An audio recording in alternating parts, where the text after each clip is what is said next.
Hello and welcome back to IndyCar on the 13th of December.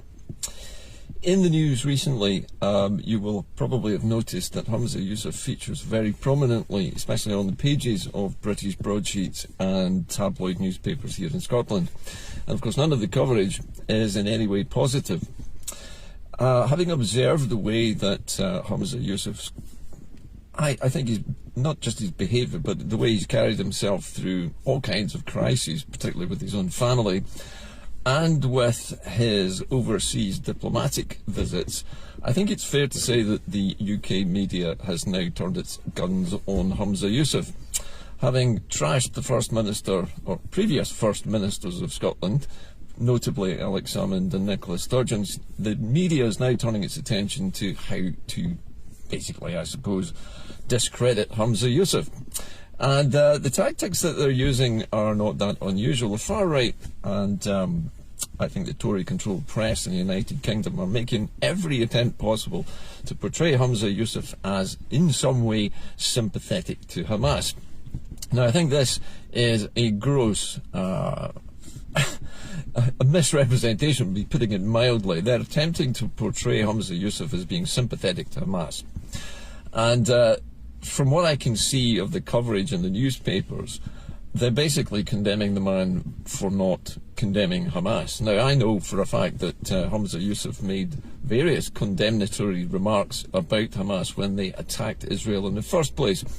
That has been conveniently forgotten in the rush by the United Kingdom's Tory media to trash the reputation of the First Minister. Now, you all know that I'm not the biggest fan of Humza Yousaf. In fact, I've criticised the man on numerous occasions in his capacity as First Minister. But I've never gone to the lengths of criticising the man as a human being. Now, it's worth remembering that he is the first non-white First Minister of Scotland. He's also the first Muslim First Minister of Scotland, and that paints a target on his back right from the outset. No matter what he does, he is going to be a magnet for every racist and every Islamophobe out there. But that has carried over now into the mainstream media. But not only that, I would say that the sort of sectarian bigots who lurk in the shadows, particularly on what used to be known as Twitter, are now out to get him as well. And basically, they are trying to insinuate that somehow or other Humza Yousaf is a Hamas sympathiser or an apologist. In fact, he's none of those things. And if you remember correctly, Humza Yousaf's wife's family were actually trapped in Gaza by the actions of Hamas. So he cannot say that Humza Yousaf is in any way a flag waver for Hamas when his own family has been a victim of Hamas's actions. However, it's convenient for the United Kingdom to portray him in this way. And so anyone who sticks their head above the parapet becomes the First Minister of Scotland, no matter what religion they profess to have or lack of. They're always going to be a target for the United Kingdom media to try and cut the legs from under them and discredit them. And I think this is going to go on for quite some time. I notice the media has sort of lost interest a bit in Nicola Sturgeon. The latest insinuation about her was that because her husband owns a Jaguar, that there is something suspicious about this, that they must have used somehow or other the SNP's ill-gotten funds to pay for this Jaguar. There's nothing of the sort being suggested by anyone, and Police Scotland have said zero, absolutely nothing about the presence of this car in their driveway. And it's not against the law in Scotland to own a Jaguar. You only have to look around Bearsden and Mulgai to see there are thousands of Jaguars and BMWs and Audis lurking around in every single driveway outside most bungalows. So why are Police Scotland not going and impounding them and setting up blue tents in front of some of the local councillors' accommodation? Well, I think you can guess why that's the case. However, they seem to have largely lost interest in Nicola Sturgeon. I think they feel that the job of discrediting her is now finished, and she's now been effectively sidelined. And with her choice, I think we'd say, to put the question of Scotland's ability to have a referendum to the UK Supreme Court, knowing pretty much full well that they were going to say no, really did the job for them. So, although I'm not a great ally of Mr. Yousaf, I'd be the first one to condemn the British media for what they're trying to do to the man. And it's no surprise that they're going to keep at it and keep at it until they succeed in getting him out. And whoever takes the reins next is going to be subject to the same attacks, but probably from a different direction. It doesn't matter who you are, what colour you are, or what religion or non-religion you have or have not got, they are going to go for the First Minister regardless. Now, moving on from that, there is a good news story today, and of all places I noticed it on the BBC's news website. And it's a story about a young mother and her children, a mother who was in a very abusive relationship with a violent partner and who fled that over 100 miles, according to the United Kingdom, to actually escape this man's clutches. And having fled wherever it was 100 miles away, and they don't specify exactly where she came from, I suppose for very good reasons, for her own safety, she fetched up in central Scotland and her children started to go to a local primary school.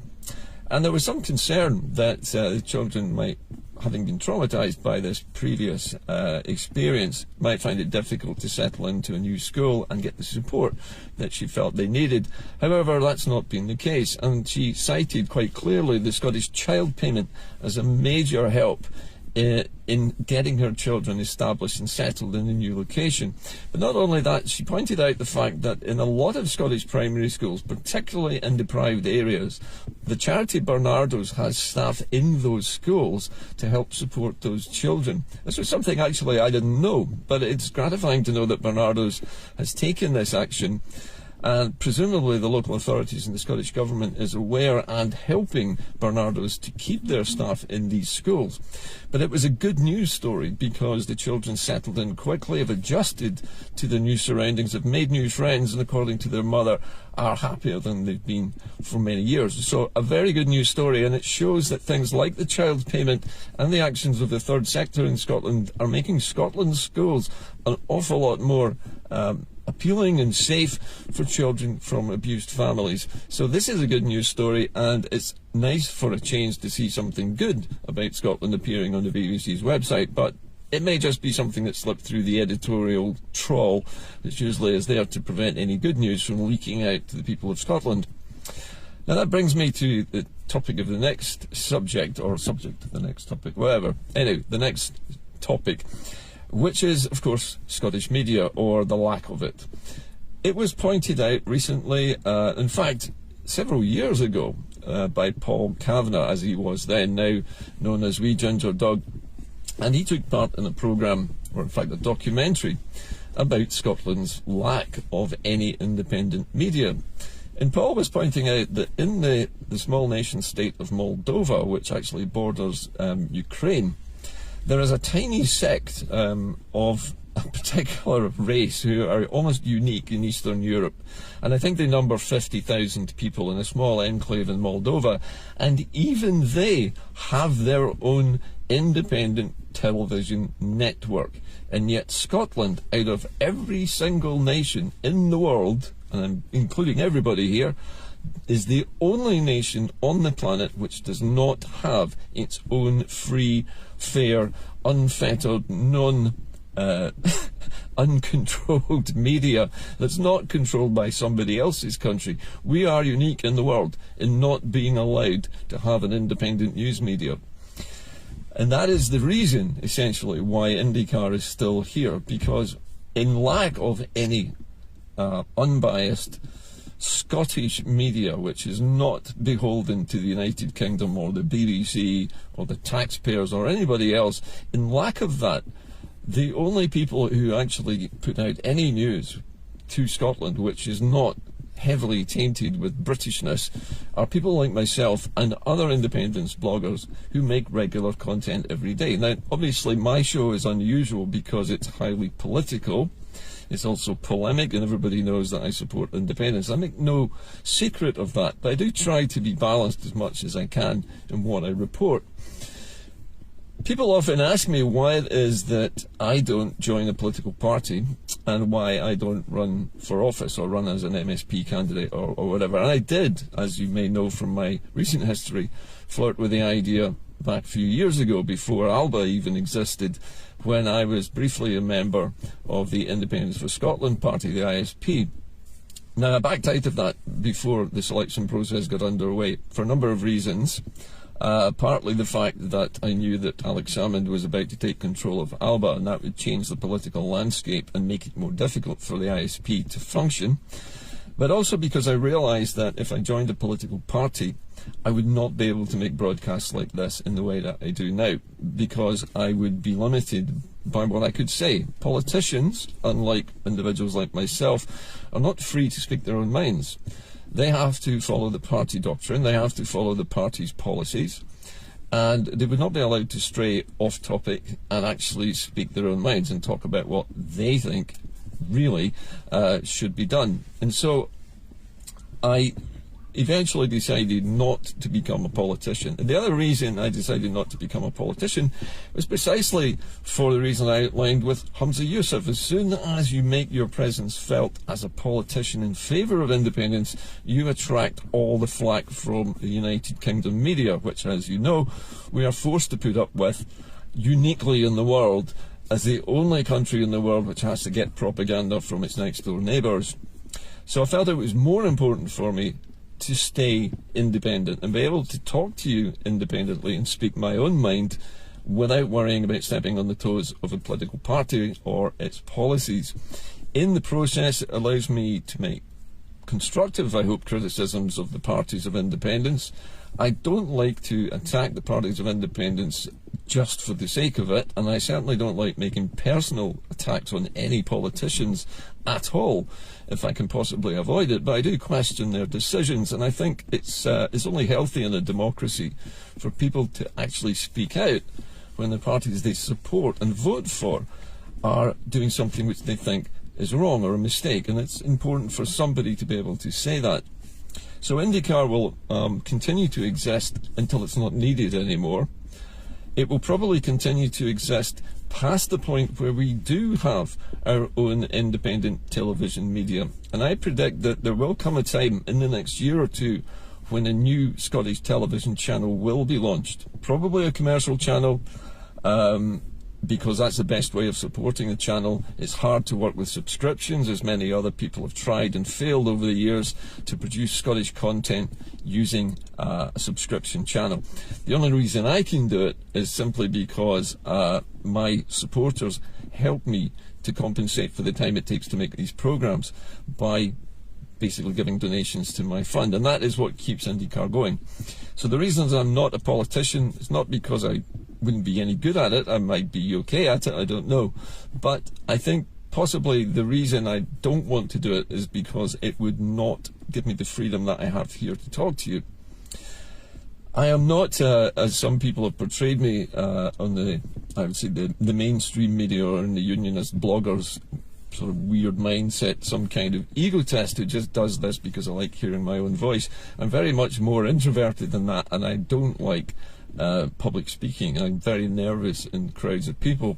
So contrary to the way I might appear on here, I'm actually just talking to a phone screen, and that's actually not such a big deal for me. But standing in front of 100 or 1,000 people would make me very nervous. So I'm not particularly an egotist, and I never have been. I only do this because I think somebody needs to do it, and well, I can do it, so here I am.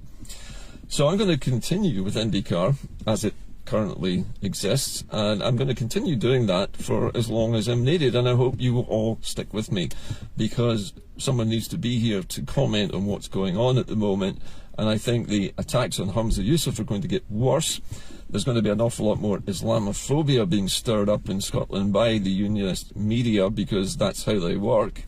And quite apart from the overt racist policies of the Tory party down south, with their ridiculous scheme to export or outsource about 250 people every year to Rwanda. And remember, it's not even going to make a dent in the tens of thousands of people who come into the UK in rubber dinghies every year. It's only going to affect a few hundred people. And as everybody knows, this whole Rwanda thing is entirely there as a deterrent. It's supposed to put people off crossing the channel in rubber dinghies. But if you've just fled a war zone and you would be shot dead if you returned to it. And there's a 2% chance that you might be exported to Rwanda if you cross the channel looking for asylum. I think you're probably going to cross the channel anyway. I don't think it's going to deter a single person from trying to get here. The question really is, how do countries deal with the massive influx of potentially something like 150 million people across the planet at the moment have been forced out of their homes by conflicts all across the planet, and there are something like 50 or more active war zones all across the world at the moment. The United Nations has tried its best to do something about it, and I believe they're having a major summit to try to decide how all the nations of the planet should share the burden of helping those asylum seekers, those who genuinely are fleeing from war zones and persecution. And unfortunately, the United Kingdom is an outlier. It stands outside of international law at the moment. This whole Rwanda story is entirely illegal under international obligations. The United Kingdom has basically said human rights don't exist here, and we're not going to respect anything that the United Nations has agreed. So the UK is going downhill in a handcart at the moment, and the Tory party is tearing itself apart over this ridiculous scheme, and long may that tearing apart continue. Unfortunately, it will only leave the door open for Keir Starmer to walk through and produce a sort of Tory-light government instead of the current one. So Scotland really needs to get out of this union, and it needs to do it pretty soon.